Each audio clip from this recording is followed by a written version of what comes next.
रीवा में इस साल धान उपार्जन के लिए किसानों का पंजीयन 15 सितंबर से 10 अक्टूबर तक किया जाएगा।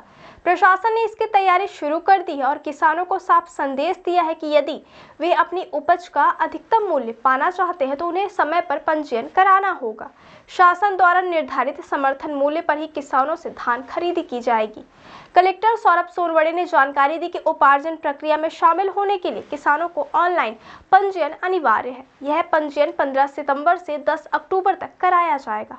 किसान अपनी सुविधा के अनुसार कई विकल्पों से पंजीयन करा सकते हैं। वे ग्राम पंचायत कार्यालय, जनपद पंचायत, तहसील कार्यालय, सहकारी समितियों और खरीदी केंद्रों में निःशुल्क पंजीयन करवा सकते हैं। इसके अलावा MP किसान ऐप डाउनलोड करके अपने मोबाइल से स्वयं भी पंजीकरण संभव है।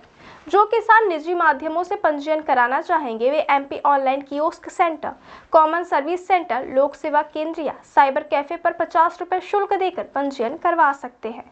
इस दौरान उन्हें कुछ जरूरी दस्तावेज साथ लाने होंगे। इनमें आधार कार्ड, बोई गई फसल के रकबे की जानकारी के लिए ऋण पुस्तिका की प्रति, आधार सीडेट, बैंक खाता और उससे जुड़ा मोबाइल नंबर शामिल है।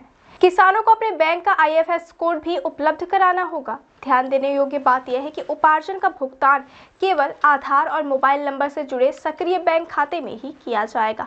जनधन खाते, निष्क्रिय बैंक खाते, संयुक्त बैंक खाते या फिनो, एयरटेल, पेटीएम बैंक जैसे भुगतान बैंकों के खाते पंजीयन के लिए मान्य नहीं होंगे। उपार्जन की राशि सीधे वैध बैंक खाते में DBT के माध्यम से भेजी जाएगी। कलेक्टर ने यह भी बताया कि किसानों का पंजीयन गिरदावरी के आधार पर किया जाएगा। पहले पंजीकृत और नए दोनों प्रकार के किसानों की भूमि का रकबा, फसल और किस्म की जानकारी गिरदावरी से ली जाएगी। पंजीयन की प्रक्रिया पूरी तरह OTP आधारित होगी, जिससे पारदर्शिता सुनिश्चित की जा सके।